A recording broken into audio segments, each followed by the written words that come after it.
100కు పైగా దీర్ఘకాలిక సమస్యలకు ఎటువంటి ఆపరేషన్ దుష్ప్రభావాలు లేకుండా హోమియోపతి చికిత్స.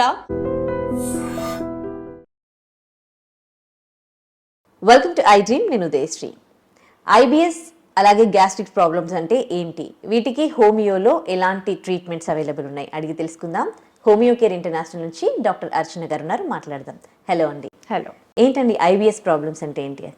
ఇరిటబుల్ బవల్ సిండ్రోమ్ అంటే ఇరిటబుల్ బవల్ సిండ్రోమ్ అంటే మనకి ఆ పేరులోనే ఉంది, ఇంటెస్టైనల్ ఇష్యూస్ అన్నమాట. అంటే ఈ చిన్న పేగు పెద్ద పేగు, small intestine and the large ఇంటెస్టైన్లో ఏదైనా ఇర్రెగ్యులారిటీ వచ్చినప్పుడు we can call it as an irregular bowel syndrome. అంటే ఇందులో ఏమవుతుంది బేసిక్గా అంటే యూజువల్గా మనము అంటే ఏదైనా ఫుడ్ తీసుకున్నప్పుడు ఇమీడియట్గా we have to rush to the toilet అనే సిమ్టమ్ ఒకటి మేజర్ సిమ్టమ్ ఉంటుంది. అంటే మార్నింగ్ బ్రేక్ఫాస్ట్ తీసుకున్న వెంటనే we have to go to the అంటే తింటూ కూడా వెళ్ళిపోతూ ఉంటారు టాయిలెట్స్కి.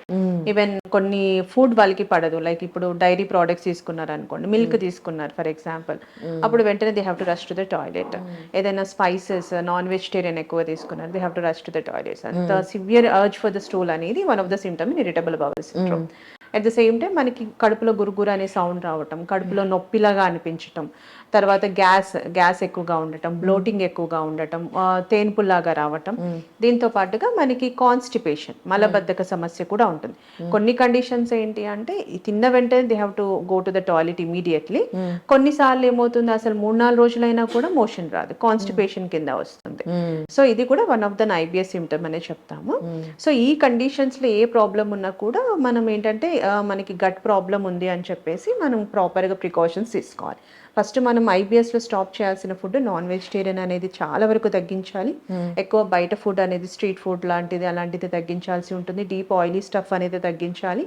ఎక్కువగా పుల్లగా ఉన్నది, స్వీట్ ఎక్కువగా ఉన్నది, తర్వాత ఎక్కువ మసాలా ఉన్నది, ఇవి కూడా దాదాపుగా తగ్గించాలి. అండ్ మిల్క్ ఎందుకంటే మాక్సిమం ఇంటెస్టైన్స్ ఏంటంటే లాక్టోజ్ ఇంటాలరెన్స్ ఉంటుంది. సో దానిలో మనకి మిల్క్లో ఉండేది లాక్టోజ్ కాబట్టి దానివల్ల కూడా ట్రిగర్ అయ్యి మనకి ఐబిఎస్ ఇంకా అంటే ఎక్కువ అయ్యే అవకాశాలు ఉంటాయి. సో అది కూడా మనం దాదాపుగా కట్ ఆఫ్ చేసుకుంటేనే బెటర్గా ఉంటుంది. అట్ ద సేమ్ టైం మనకి ఐబిఎస్ డైరెక్ట్గా వచ్చిందా లేకపోతే అదర్ కండిషన్స్ లైక్ ఇప్పుడు కండిషన్స్ లైక్ గ్యాస్ట్రైటిస్ లాంటి కండిషన్స్ కావచ్చు, లేకపోతే గర్డ్ లాంటి కండిషన్స్ కానీ, ఈ అటోపిక్ అంటే నార్మల్ గ్యాస్ట్రైటిస్ కండిషన్స్ కానీ, ఏమైనా ఇరోజన్స్ ఏమన్నా ఉన్నాయా, అది ఎన్ని రోజులుగా ఉందనే దాన్ని బట్టి కూడా మనకి ఇంటెస్టైన్స్ ఇరిటేట్ అవ్వడం అనేది జరుగుతూ ఉంటుంది. టు రూల్ అవుట్ అనమాట. అంటే అసలు ఐబిఎస్ వాళ్ళకి ఎందుకు వచ్చింది అనేది కొన్ని ఇన్వెస్టిగేషన్స్ కూడా ఉంటాయి. అంటే హిస్టరీ ఒకటి మెయిన్ పాయింట్ అయితే మనం అప్పర్ జిఏ ఎండోస్కోపీ చేసుకోవాలి, కింద నుంచి అంటే నార్మల్ సిగ్మాయిడోస్కోపీ ఆర్ కొలోనోస్కోపీ అనేది చేయించుకోవాలి. ఈ హెచ్ పైలోరీ ఇన్ఫెక్షన్స్ ఏమైనా ఉన్నాయా ఏంటి అనేది చూసుకోవాలి. అండ్ వాళ్ళ యొక్క ఫుడ్ హ్యాబిట్స్ ఎలా ఉన్నాయి ఏంటి, ఫ్యామిలీ హిస్టరీ ఏమైనా ఉందా ఏంటి, ఓవర్ మెడికేషన్ ఏమైనా వాడుతున్నారా, చాలా రోజులుగా యాంటాసిడ్స్ వాడిన వాళ్ళలో కూడా మనకి ఐబిఎస్ ఇష్యూ రావడం అనేది చూస్తూ ఉంటాం. సో అది చూసుకోవాలి. మళ్ళీ యాసిడ్ పెప్టిక్ అల్సర్స్ ఏమైనా ఉందా ఏంటి అనేది కూడా ఒకసారి రూల్ అవుట్ చేసుకుంటే దాన్ని బట్టి మనకి ప్రాపర్గా దీనికి ఐబిఎస్కి ట్రీట్మెంట్ ఇవ్వడానికి అవుతుంది.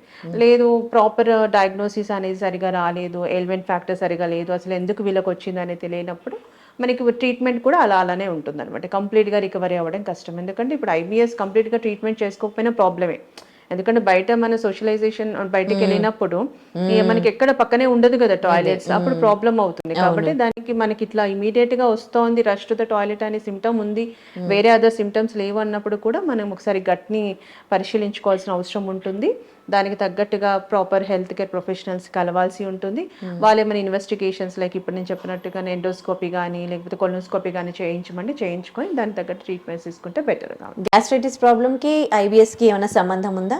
అంటే లాంగ్ టర్మ్ అంటే డిఫరెన్స్. ఇప్పుడు gastritis is complete different entity. అంటే మ్యూకోజ్ అంటే మనకి స్టమక్ లైనింగ్ ఉంటుంది కదా, దాని యొక్క ఇన్ఫెక్షన్ అవ్వటం అంటే ఇన్ఫ్లమేషన్ అవ్వడానికి గ్యాస్ట్రైటిస్ అంటాం. స్టమక్ లైనింగ్ ని ఇన్ఫ్లమేషన్ జరిగినప్పుడు. But IBS is completely like అంటే ఈ ఇంటెస్టైనల్ ఇష్యూ. కాకపోతే ఏంటంటే లాంగ్ టర్మ్ ఆఫ్ గ్యాస్ట్రైటిస్ ని ప్రాపర్ గా ట్రీట్ చేయనప్పుడు, ఎందుకంటే స్టమక్ ఇంటెస్టైన్స్ అన్ని అక్కడక్కడే ఉంటాయి కదా, అంతా ఒకటి డైజెస్టివ్ ట్రాక్ సిస్టమ్. సో దానిలో ప్రాబ్లం వచ్చినప్పుడు డెఫినెట్ గా లాంగ్ టర్మ్ లో మనకి ఐబిఎస్ వచ్చే అవకాశాలు కూడా ఉంటాయి. అందుకని ఐబిఎస్ కి one of the main symptom లో మనం గ్యాస్ట్రైటిస్ కూడా చెప్తాం. That is in the long term లో. ఓకే. హోమియోలో ఎట్లాంటి మెడిసిన్ ఉంది? సో నార్మల్గా బయట ట్రీట్మెంట్స్లో స్టిరాయిడ్స్ ఇస్తుంటారు, ఈ వైసోలాన్, హెచ్సిక్యూస్, ఫోలిట్రాక్స్ ఇలా ఇస్తూ ఉంటారు.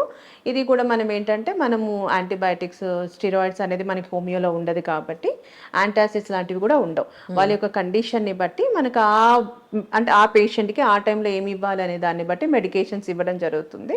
సో మేము ఖచ్చితంగా యాంటాసిడ్స్ ఆపమని చెప్తాము.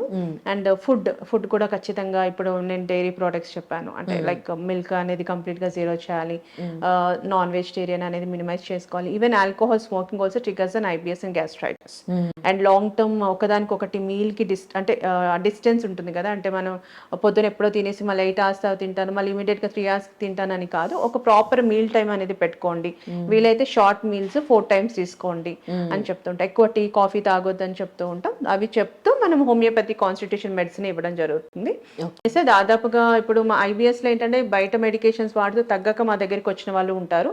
కొంతమంది డైరెక్ట్ గా కూడా వస్తారు. డైరెక్ట్ గా వస్తే వాళ్ళు ఏ మెడిసిన్స్ బయట నుంచి వాడించాము, హోమియోతోనే కంటిన్యూ చేస్తాం, మాక్సిమం క్లియర్ అయిపోతుంది. బట్ కొంతమంది బయట వాడుతూ మా దగ్గరికి వస్తారు. దాన్ని మెల్లమెల్లగా టేపర్ చేసుకుంటూ హోమియో ఇస్తూ కంప్లీట్ గా రికవరీ చేస్తాం. Right, thank you. So much. And for more videos, Please subscribe to iDream. Please subscribe to iDream. Please subscribe iDream. And please subscribe to iDream. For more videos, subscribe to iDream. please like, share and subscribe to the channel. Congratulations, iDream. Subscribe to iDream. Subscribe to iDream. So subscribe to iDream Media. iDream ki iDream team andarki huge congratulations. Please subscribe iDream Media. Please subscribe to iDream. Subscribe iDream. Please subscribe to iDream. iDream అంటే నా కళల channel subscribe చేసుకున్నారు, నోరు తిరుగుతలేదు, మీరైతే గంట గుర్తు కొట్టండి. For more such videos, please subscribe to iDream. Subscribe to iDream. Please subscribe to iDream. Please subscribe iDream Media. Please do subscribe to iDream. Please subscribe to iDream Media. For best entertainment and information, please subscribe iDream. And don't forget to subscribe to iDream.